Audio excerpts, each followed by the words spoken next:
Independent, written and read by Alexandra Call.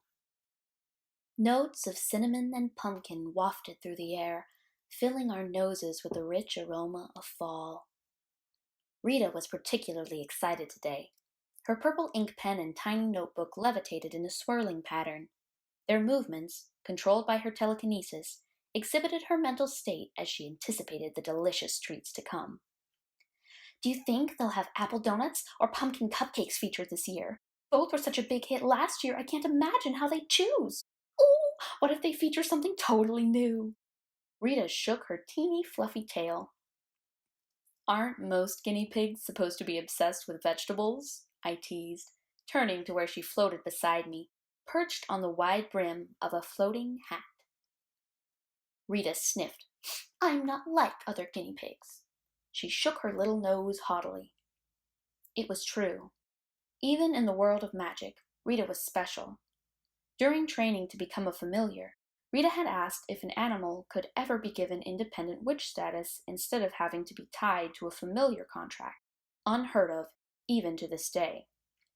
For this, her educator had tried to force a dunce cap on her, but Rita had transformed it into the hit commercial product, Floating Hat, a transportation device used today by thousands of small-sized familiars. That was only the beginning for Rita, who went on to make hundreds more magical discoveries during her time in training. Now, she is dutifully employed as my familiar, and runs a seasonal pastries blog on the side. We approached the counter of the trendy eatery, Edith's Bliss, famous for their innovative featured items. Highly anticipated, decadent sweets, only available at specific times throughout the year. Rita followed their schedule like a stalker and made the effort to be the first reporter on the scene of any new featured items. There, stacked in elaborate formation in a glass cake dish, debuted pumpkin sugar rolls.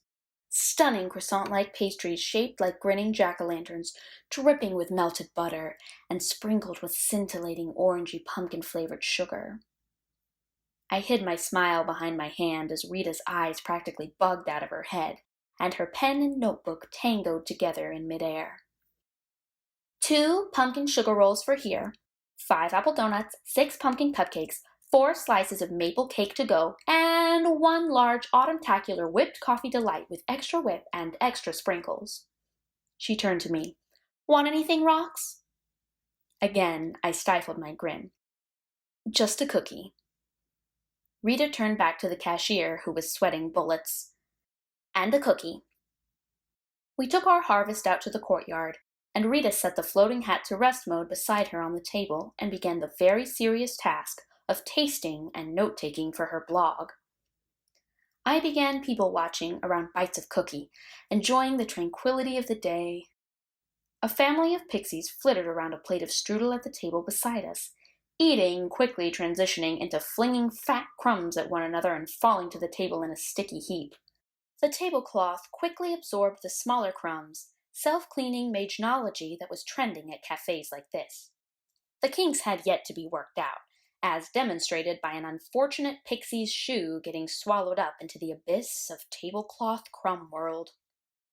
Suddenly, a bright moon-white figure slinked into the corner of my vision. "Rita, hide!" I whispered. With a squeak, she darted under the floating hat, which has the multi-purpose feature of hiding magical energies. Roxy, the great white cat purred my name with honeyed hostility. Not out today with your rodent friend. Rita's, in the bathroom, I gulped. Interesting. She prowled away. Cats have the innate ability to see through dual deceptive magic. The floating hat only worked to hide Rita because it already has the duality of being a dunce cap. And Rita had to hide. One look would reveal that the contract between Rita and I is, in part, fake. Because our bond is incomplete, Rita is technically her own independent witch. Unheard of. Rita really is not like other guinea pigs. And no one can ever know. Thank you for listening. Subscribe for a new short story every day.